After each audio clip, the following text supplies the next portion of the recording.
Kwentuhan, nakabulastugan, hindi malilimutan ang asaran na merong pikunan, lalo na rin nung unang niligawan, unang kabiguan.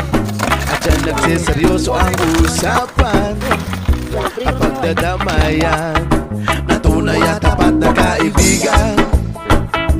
O mga buwang o kaibigan, lubang maaasa